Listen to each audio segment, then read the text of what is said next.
मेरे शब्द लिख करके रखिए मेरे प्यारे परिवारजनों।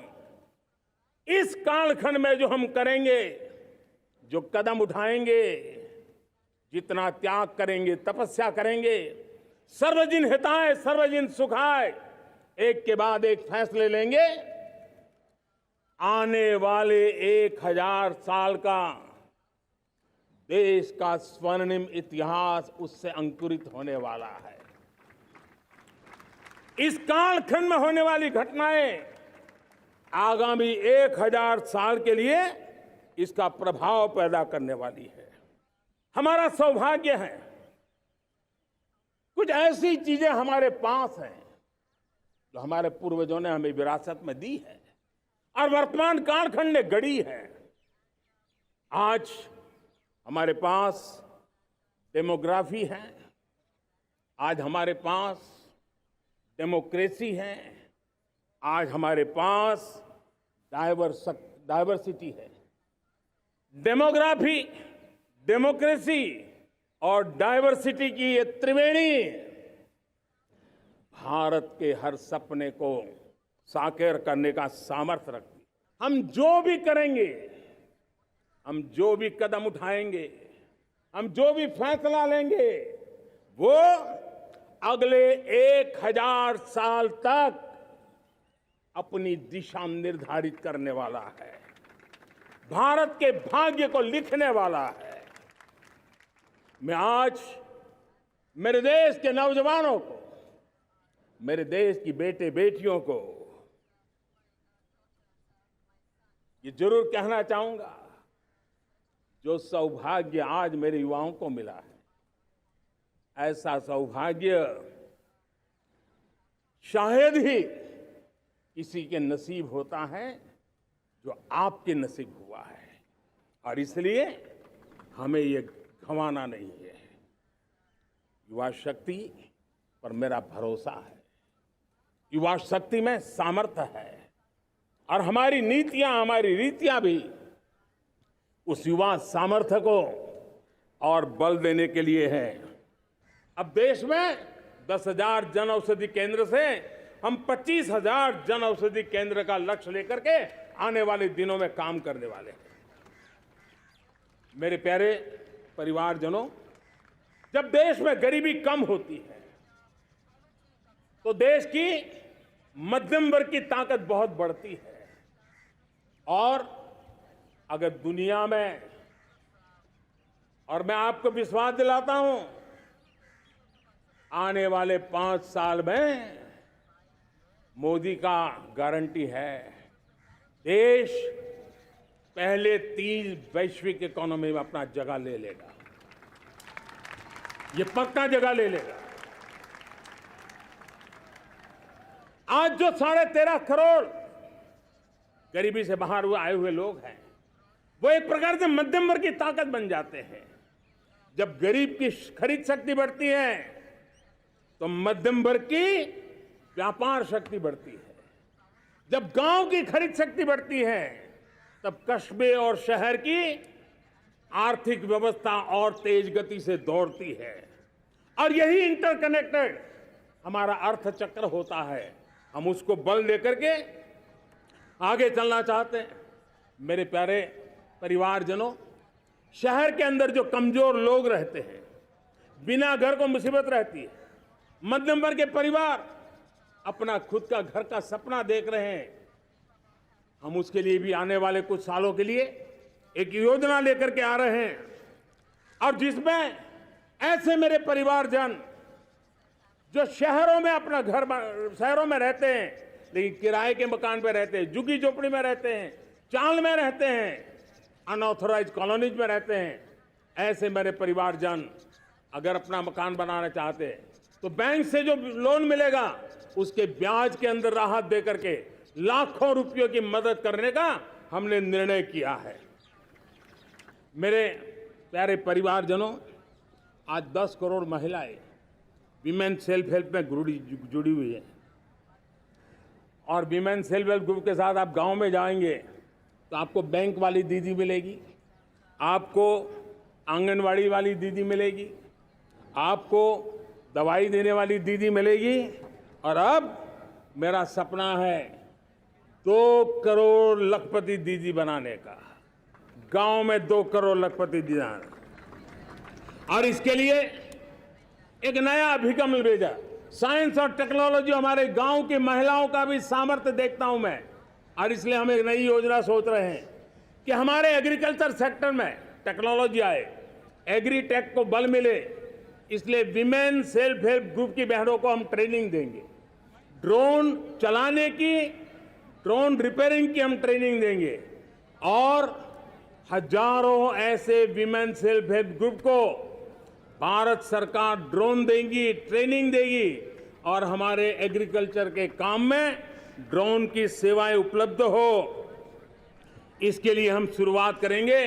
प्रारंभ हम 15,000 विमेन सेल्फ हेल्प ग्रुप के द्वारा ये ड्रोन की उड़ान का हम आरंभ कर रहे हैं। मुझे विश्वास है कि इसके कारण हमारे परिवारजनों का, मेरे प्यारे परिवारजनों, आज देश आधुनिकता की तरफ बढ़ रहा है। हमारा राष्ट्रीय चरित्र विश्व मंगल के लिए सोचने वाला होना चाहिए। हमें देश को इतना मजबूत बनाना है जो विश्व मंगल के लिए भी अपनी भूमिका अदा करे। और आज कोरोना के बाद मैं देख रहा हूं जिस प्रकार से संकट की घड़ी में देश ने दुनिया की मदद की, उसका परिणाम है कि आज दुनिया में हमारा देश एक विश्व मित्र के रूप में, विश्व का अटूट साथी के रूप में आज मेरे देश की पहचान बनी है। हमने दुनिया के सामने ये दर्शन रखा है और दुनिया उस दर्शन को लेकर के हमारे साथ जुड़ रही है। हमने कहा one sun, one world, one grid. Renewable energy के क्षेत्र में एक बहुत बड़ा हमारा स्टेटमेंट है, आज दुनिया उसको स्वीकार कर रही है। कोविड के बाद हमने दुनिया को कहा हमारा अप्रोच होना चाहिए वन अर्थ, वन हेल्थ। समस्याओं का समाधान तभी होगा जब मानव को, पशु को, पौधे को बीमारी के संबंध में समान रूप से एड्रेस किया जाएगा, तब जाकर के हम करेंगे। हमने G20 समिट के लिए दुनिया के सामने कहा है one world, one family, one future. इस सोच को लेकर के चल रहे हैं। हमने क्लाइमेट को लेकर के दुनिया जो संकट से जूझ रही है, हमने रास्ता दिखाया है, लाइफ मिशन लॉन्च किया है, लाइफस्टाइल फॉर एनवायरनमेंट। मेरे प्यारे परिवारजनों, सपने अनेक है, संकल्प साफ है, नीतियां स्पष्ट है, नियत के सामने कोई सवाल या निशान नहीं है। लेकिन कुछ सच्चाइयों को हमें स्वीकार करना पड़ेगा और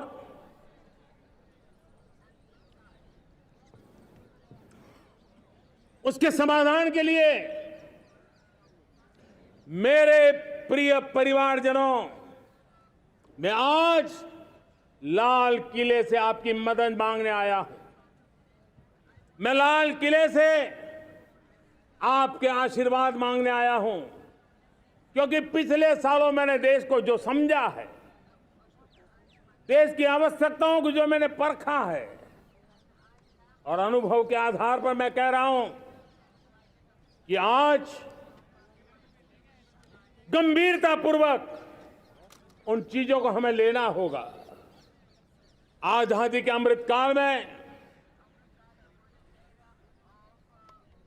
2047 में जब देश आजादी के 100 साल मनाएगा, उस समय दुनिया में भारत का तिरंगा झंडा, विकसित भारत का तिरंगा झंडा होना चाहिए।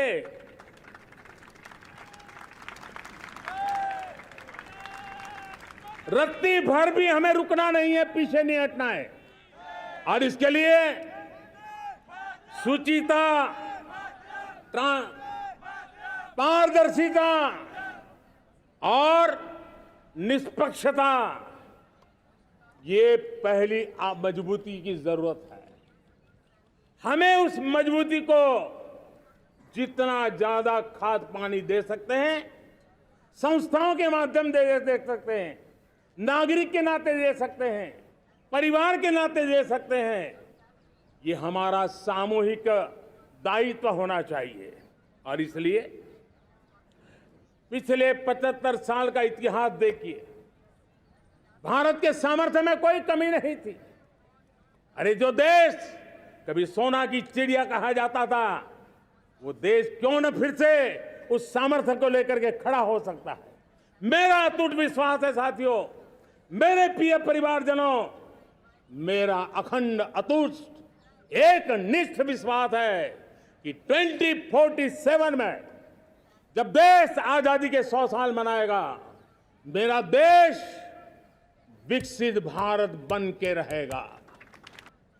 अगर सपनों को सिद्ध करना है, संकल्प को पार करना है, तो हमें ये आंख मिचौली बंद करके, आंख में आंख मिला करके 3 बुराइयों से लड़ना बहुत समय की मांग है।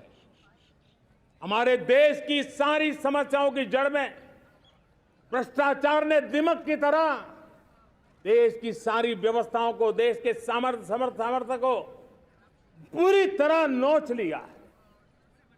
भ्रष्टाचार से मुक्ति, भ्रष्टाचार के खिलाफ जंग हर इकाई में, हर क्षेत्र में। और मैं देशवासियों, मेरे प्रिय परिवारजनों, ये मोदी के जीवन का कमिटमेंट है। ये मेरे अंतर्गत व्यक्तित्व का एक कमिटमेंट है कि मैं भ्रष्टाचार के खिलाफ लड़ाई लड़ता रहूंगा। दूसरा, हमारे देश को नोच लिया है परिवारवाद ने। इस परिवारवाद ने देश को जिस प्रकार से जकड़ के रखा है, उसने देश के लोगों का हक छीना है। और तीसरी बुराई तुष्टीकरण की है। ये तुष्टीकरण में भी देश के मूलभूत चिंतन को, देश के सर्वसमावेशक हमारे राष्ट्रीय चरित्र को दाग लगा दिए हैं, तहस नहस कर दिया है इन लोगों ने। और इसलिए मेरे प्यारे देशवासियों, इसलिए मेरे प्यारे परिवारजनों, हमें इन 3 बुराइयों के खिलाफ पूरे सामर्थ्य के साथ लड़ना है। भ्रष्टाचार, परिवारवाद, तुष्टीकरण।